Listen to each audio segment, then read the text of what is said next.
Hello everybody, welcome back to the Hot Seats with Penzola. If you're tuning in for the first time, please don't forget to subscribe, like and comment. And if you're not tuning in for the first time, thank you so much for coming back to this channel. Today I'm talking to Naniki, and we're talking about skin cancer. You know, I mean, cancer as a whole is a monster, you know, that's what they call it. But today, I mean, there's all different types of cancers, but today we're going to focus on skin cancer. Naniki, thank you so much for joining me. Hey Penny, welcome thank you so much. The Hot Seat. Kia darling. Bona. Ready? Set. Yeah. Fire. Let's go. Listen, babe. First of all, I really want to thank you for agreeing to talk to us about this, and it's your personal journey, you know. Yeah. And I feel honored that you are happy to be authentic and share your story with us, because I do think that this is a common, you know, it's a common disease, and I think, you know, whoever that's out there watching, you know, will obviously, you know, also hear your story, and they can share their story as well. Yeah. So take me back to the time you found out. I mean, you know, and I want, you know, I want you to take me through the emotions that went with this, you know, finding out that you had this condition, and yeah, how did it happen? When it happened? How old were you when it happened? A lady never reveals her age, Penny. I'm sure you can give us some detail. Just a hint, a just little something. Yeah. You know, I think as you mentioned, you know, cancer it's a colossal disease, and around the world, 14 million people every single year hear the words "you have cancer." Sure. So you would think that we would focus a lot more on this disease. I mean, when I think back to, you know, in the 90s when we were growing up, the conversation was around HIV and AIDS. Yes. And there was everything, everywhere you looked, it was HIV this, HIV that. So I feel right now, you know, as a cancer survivor, somebody who's gone through, you know, the journey of cancer, that we're not having enough conversations about this. With the television shows that we're watching, nobody's really putting a spotlight on it. I mean, we used to watch Soul City. Soul City, we used to tell us all about HIV. Where's the cancer show? I don't think we have one. Exactly. Yeah, I think call to somebody out there, let's create a cancer show, right? Yeah. But in a nutshell, my story, I think it goes back to when I was a child, because that's when I started having my symptoms. Yeah. So, you know, you're a light-skinned kid playing outside, you're having fun, but there's something different. I keep getting burnt. I keep getting burnt by the sun. Why? I'm getting heat rashes. Why? Why? What's this about? You know, when the other kids are... The other kids are okay. They're fine. I'm struggling. Yeah. What is going on? And I'm having excessive nosebleeds. Oh my gosh. What's with the nosebleeds as well? So my parents thought that, you know, my nosebleeds were because, you know, my sinuses... just before I'd have the flu, my sinuses would kick up and I'd start having my nosebleeds. So they just attributed it to that. But it wasn't that. So my parents decided to do, because my father used to work at Anglo Gold, God rest his soul. Love him, daddy. Love him, daddy. So they took me to the hospital and they had my nostrils, what is it called? Corticized or something like that. I could be wrong on the pronunciation of it. And we thought, okay, we're done with the nosebleeds. But something else just kept happening. So I developed my first mole. I call it the jelly tot mole. It was on my finger right, and I still have the scar because my skin is a situation in itself. So the jelly tot mole was... It was scary for me as a child, as a 6-year-old, 7-year-old with this mole. Because again, I'm different from the other kids. The other kids have like the smooth skin, and here I am with this thing that's gray. Other kids don't have problems with skin. None of them. 6-year-old, come on. We should be playing, Getting hurt. But no, here I am with this mole that's gray in color, rough in texture, but perfectly round. Wow. So my mom and my uncle decide to be, you know, the bright sparks, and they decide to to suffocate it. Wow. Okay. Yeah, this wasn't a bright idea. No. Suffocate the thing. Suffocate it, let it drop off, and you know what? It worked, because at school one day we were playing and this thing just like fell off like at school. You can imagine how embarrassed I was. And I dropped and I looked at it and I picked it up and I put it in my pocket.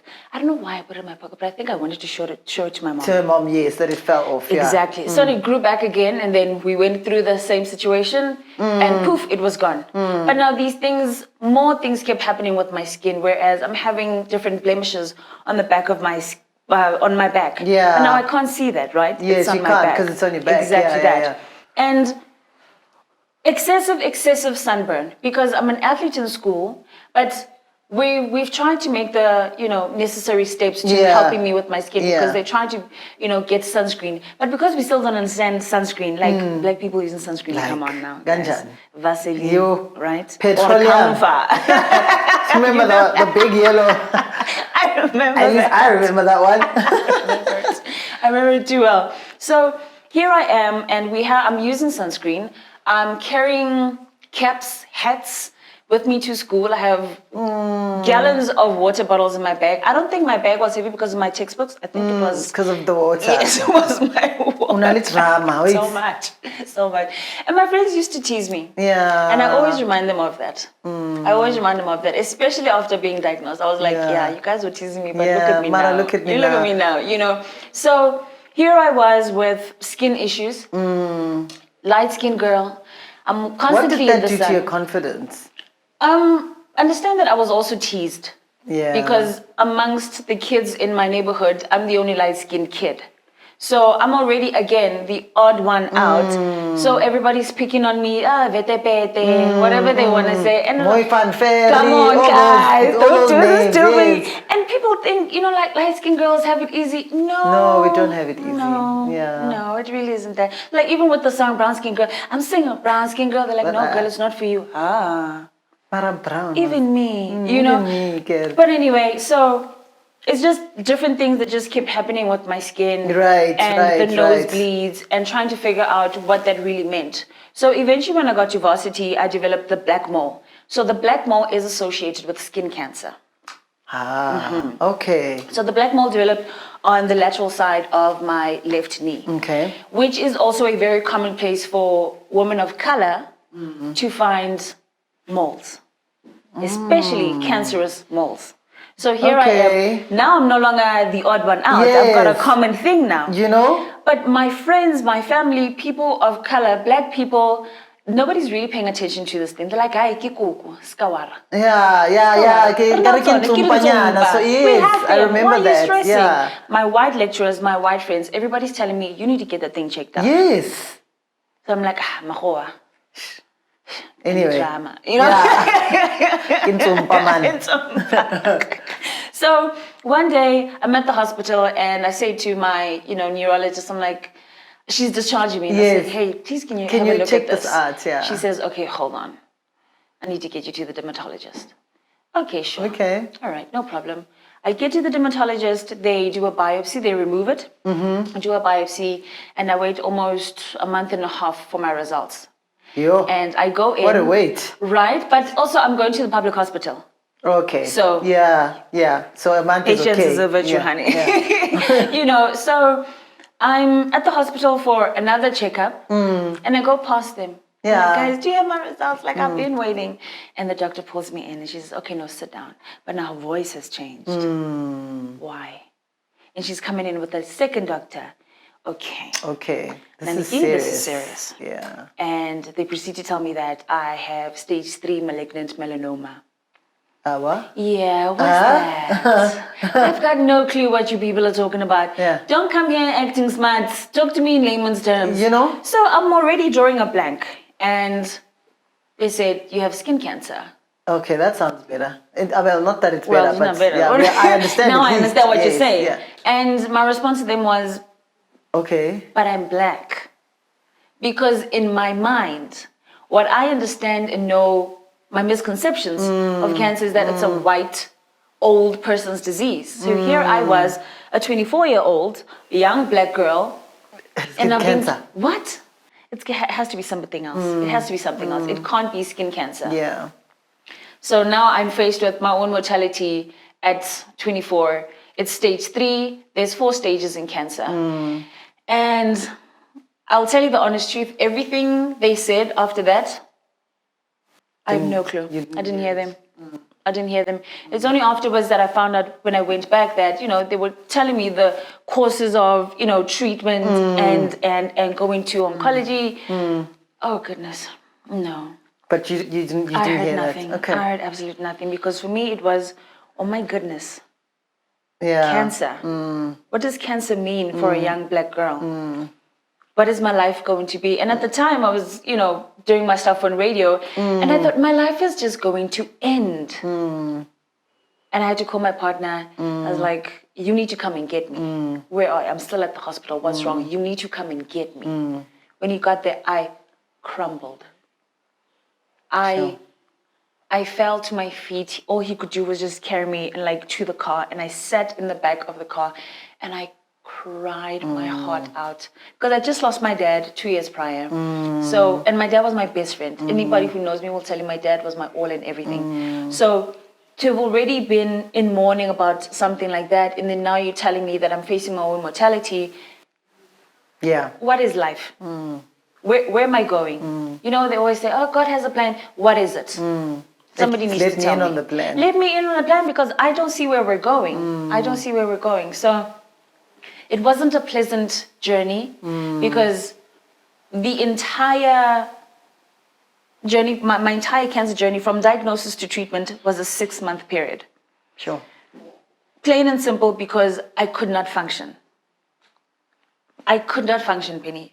I'd get in the car on my way to my checkups and I'd turn around and go home crying, sobbing because I don't want to lose my hair. I've got great hair. I've got beautiful black girl hair. I don't want to lose my hair because you've seen, when you're watching television or you're watching a movie, they always show somebody who has the bald head and they never show them in the best light. Yeah. They never show them as somebody who is strong and vigorous and full of life. It's just a person who's withered away. And I didn't want to be that.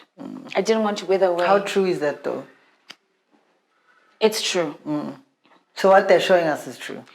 There's a level of truth to it. Okay. There really is. Because when you experience chemo and radiation, you really do become a shadow of yourself. Okay. Your body, half the size, if not less. Sure.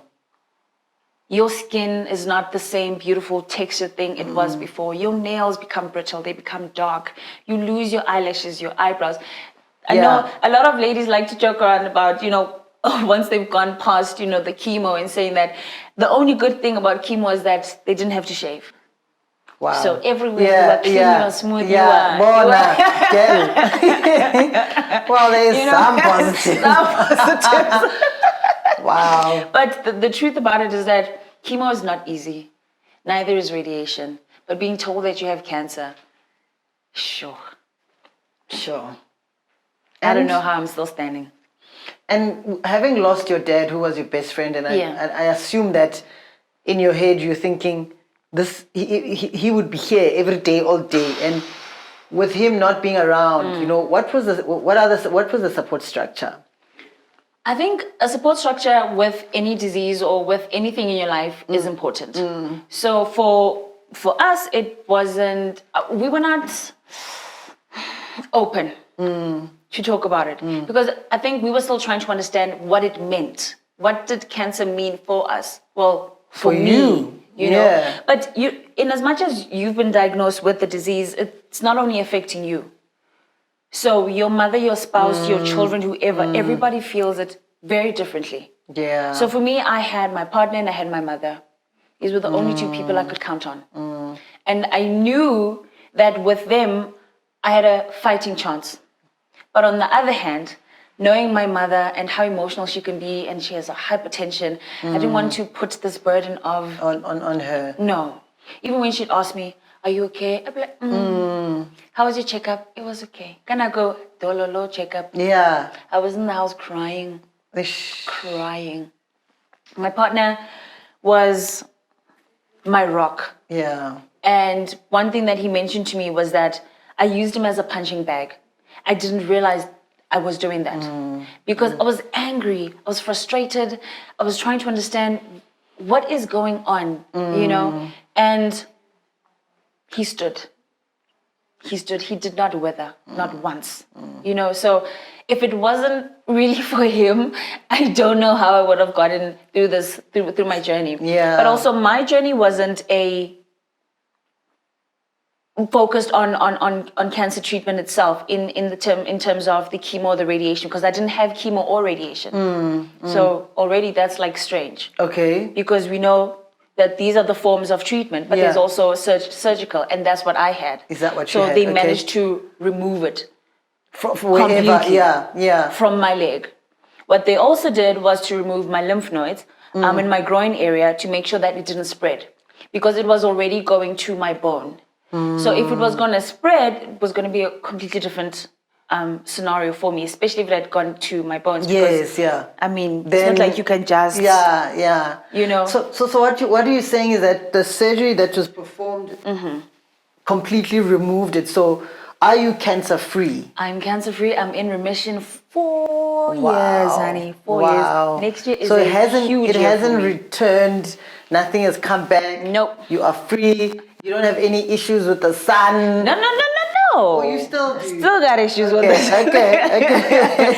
I'm just not hearing cancer in my direction from my doctors anymore. I'm at a point where I'm getting annual checkups, which is fantastic. Which is awesome. But at the same time, you know, there's still that anxiety with it, because I think, you know, after you go through your treatment and everything, you first go through like the 3 months, and then 6 months, and now I'm yearly. So you kind of get used to, you need to see me every 3 months. So that anxiety levels drop. So now it's an extended period. It becomes better, right? It becomes better, but later. the day before you go in for your scans, shoot up. Anxiety. And then the results. How long does it take for the results? That day. Oh, that same day. Okay, so the wait is not that. It's just, you have to figure yourself out waiting in the hospital for those results to come out. And you get the results and it's a no, and then you're happy for the day. Babe, wapahla. Yeah. In bed, like that. Honey, like everybody, you talk to your ancestors, you talk to your God, whoever, whatever that you believe in, you hold yourself close to that. And I think that's another thing as well with my journey, because it was more psychological, emotional, spiritual than it was anything else. Right. Because like I said to you, I struggled. I really struggled. I couldn't see myself as Naniki anymore. I was already losing my light. Your spark. And I hadn't even gone through treatment, mind you, at that time. Sure. So on one Friday, my spirit spoke to me. God said to me, girl, you need to get up. You need to get up because you're only getting sicker. And on the Friday, I got in contact with the Cancer Association of South Africa, and they referred me to a cancer support group called Champions of Hope. And I got in the group. I'm here. Yeah, you are there. I'm here. You're getting the help now. Yeah. You're being sober about what needs to happen. Yes. Yeah. Quiet. Yeah. And I get in the group and I tell everybody, I'm like, listen, this is who I am. This is what I've been diagnosed with. I don't know what to do. And you could not believe the amount of support I got from complete strangers. Everybody tell me, you will beat this thing. We are 50, 60, 70 years old and we've beat it. You are a young girl. You're full of energy, you're full of life. Go in and get this thing sorted. Monday, I'm here. There. Sila, Yeah. I'm at the hospital. Yeah. Doctors are like, we've been looking for you. Where have you been? Like, Bona, it was a situation. Feeling sorry for yourself. I mean. You know, so Monday, doctor already says to me, I'm admitting you. I'm like, can I come back tomorrow? Just a little bit. Wednesday, I'm in. No, I come back on the Tuesday. I get admitted. Wednesday, I go in. It's my operation. Yeah. As soon as I come out, I'm like, when do I leave? They said to me, when you can sit up. Yeah. I'm like, I'm leaving Friday. Eh? This girl. Come Friday, I was like, I'm ready to be discharged. Struggling with the pain. But I was like, I don't want to sit in here. And the reason why I don't want to sit in the hospital is because, again, this was an emotional, psychological journey for me. So I don't want to sit in a space where people are sick and they're feeling sick and they're talking about being sick. I don't want that. I would rather go home and heal and get better in that space. In a family, in a loving supportive environment. Now I'm sitting in the hospital, I'm a number. I don't want to be a number. I don't want to be a number. I want to be cared for. Is there a history of cancer in the family? As far as we know, there isn't. But there's a question mark with my grandmother.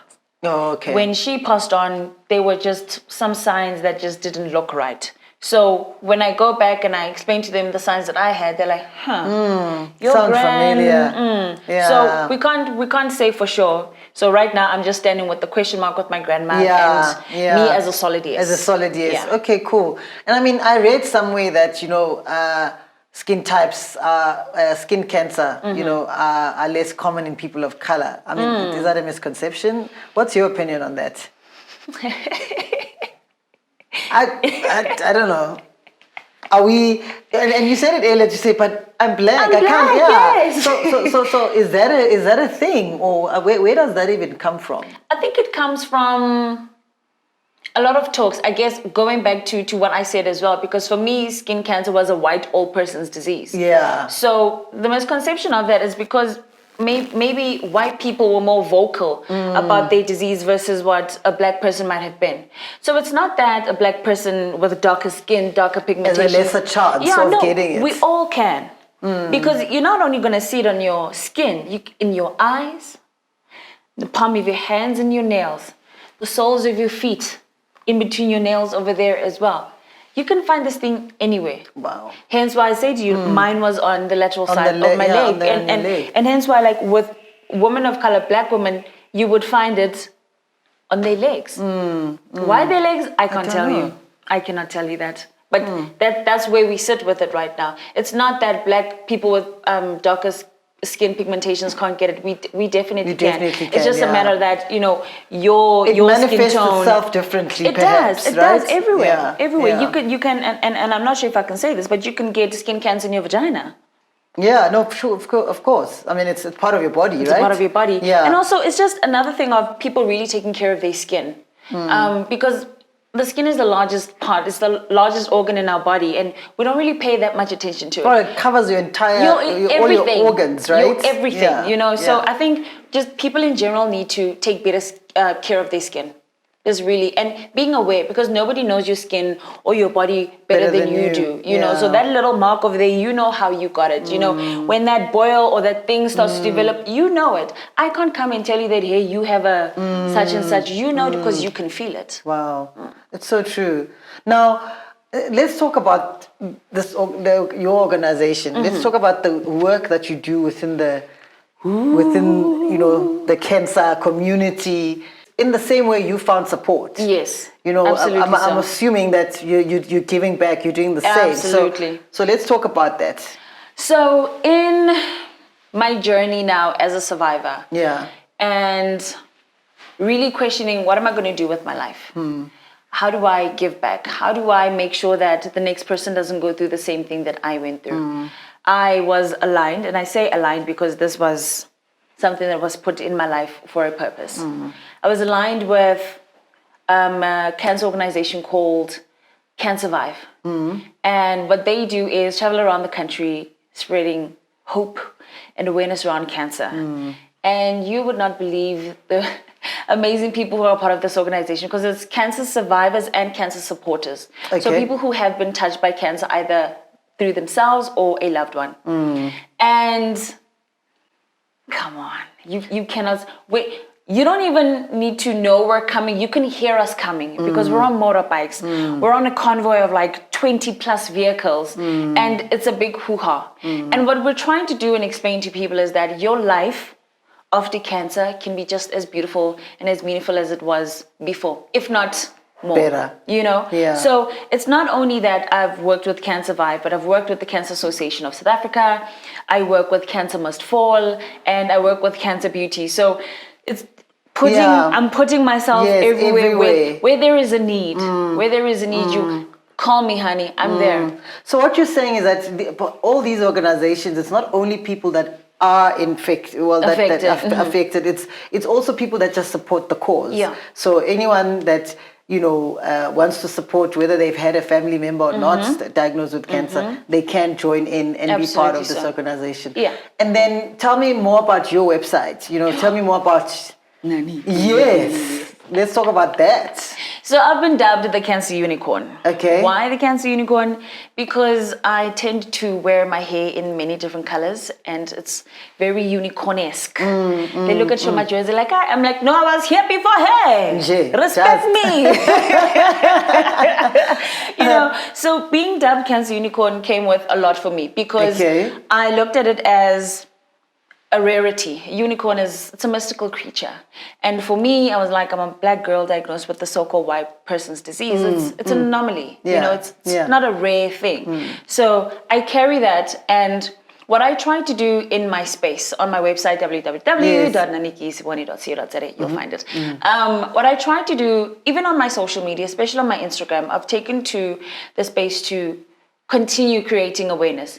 I mean, throughout this lockdown and COVID situation, it's been difficult for us to go and see patients, speak to patients, do our awareness talks. Yeah. So we have to find ways to continue speaking to people, continue giving awareness. So I try my level best. I really do. I really try to give my heart and my soul into doing cancer awareness because more than anything, I don't want anybody to go through what I went through. And I believe, just before you came here, you came from an event. So tell me about that. Can you hear my groggy voice? I can see, girl. I can see. Today's event was really fun. Last week we had another one where, our president gave us a shout out and said, guys, Jerusalem there. So we were doing Jerusalem last week. The challenge as well. We did it last week at 3 different spas. And then this week we incorporated a group of young people who are skaters. So it wasn't just about us doing the challenge or us doing the awareness, but we want young kids to know and understand what is cancer. Because young children can have cancer as well. And especially for them in their teenage years, they're developing, going through puberty, and they'll discover different nods and stuff in their body. So and they're not aware what it could be, or maybe they could just ignore it. Exactly, it's serious. It could be serious. So we just want to empower young people as well. Take it just one step down, so that it's not only that we're talking to adults, but that young people are equipped with that information, so that later on they can, be able to know understand if exactly anything what changes. It is. I agree with what you're saying, to say that, that not enough attention is given to cancer, there's not enough talk about it.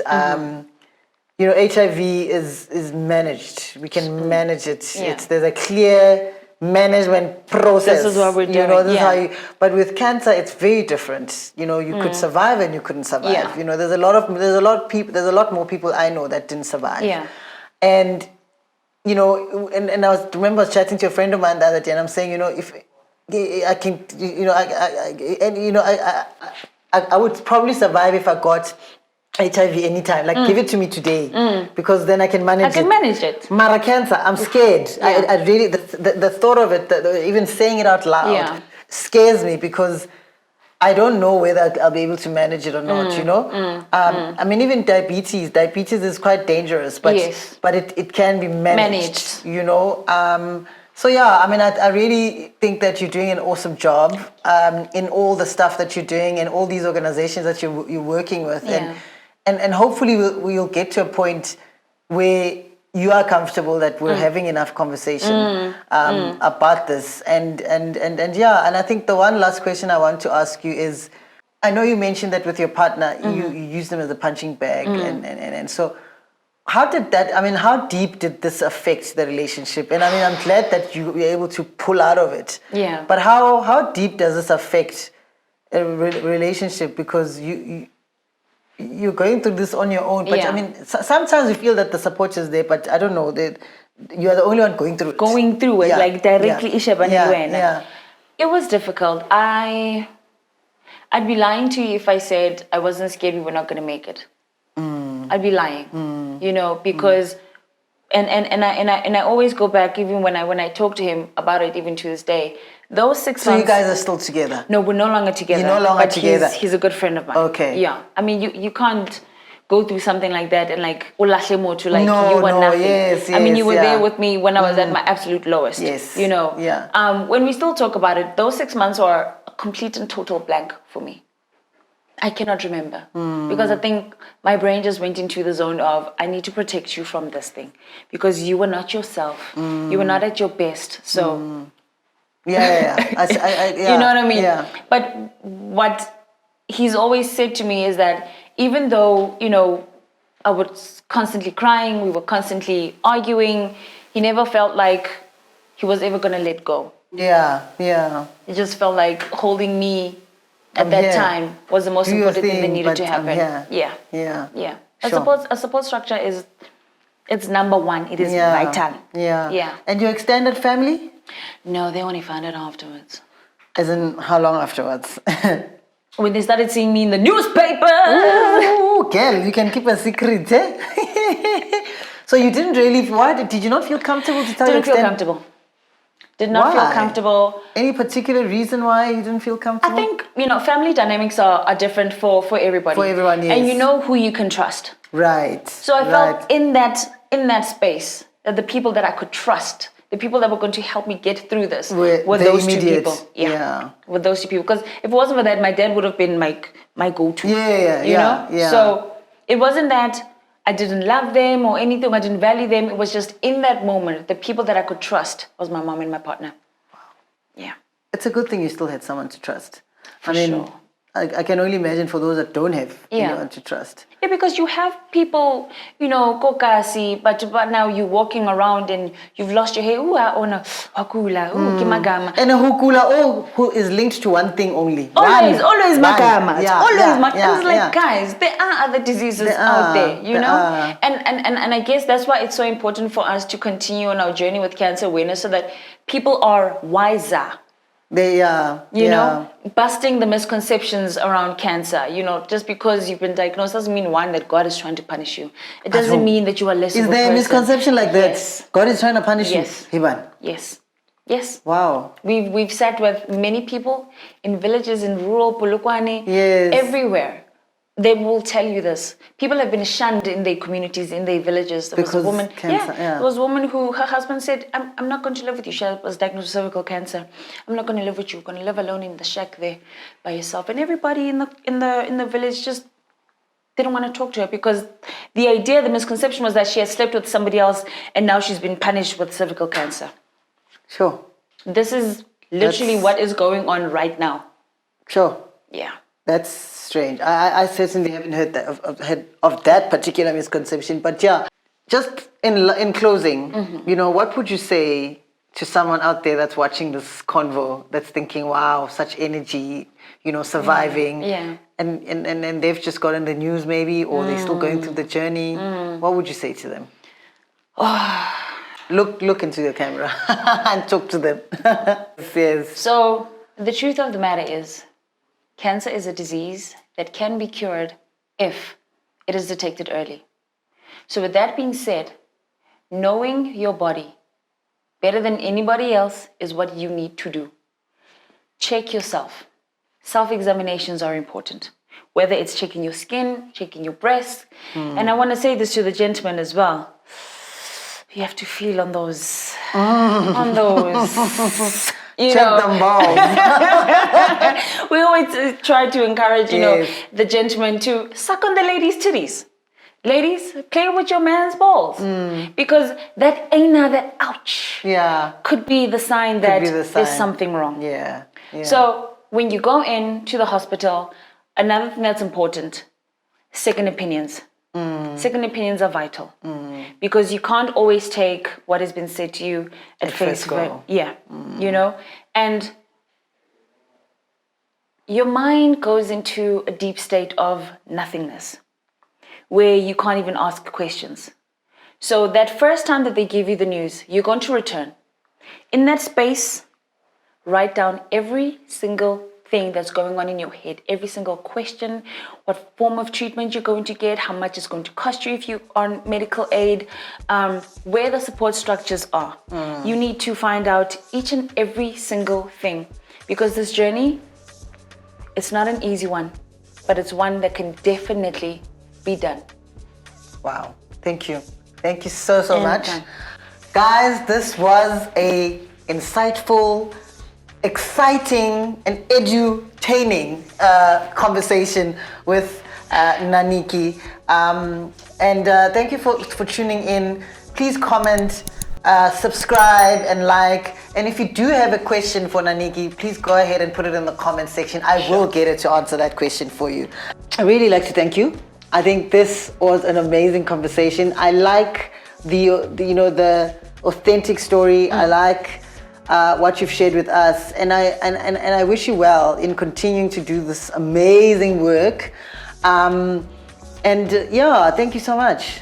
Thank you really much. I really thank you, my appreciate honey. it. Thank you. Thank you for Cheers. the opportunity to share. Thank you for the space that you've created, because there is safety in sharing my story. Yeah. So thank you for this platform. Cool. Thanks. Thanks. You, my honey. Okay.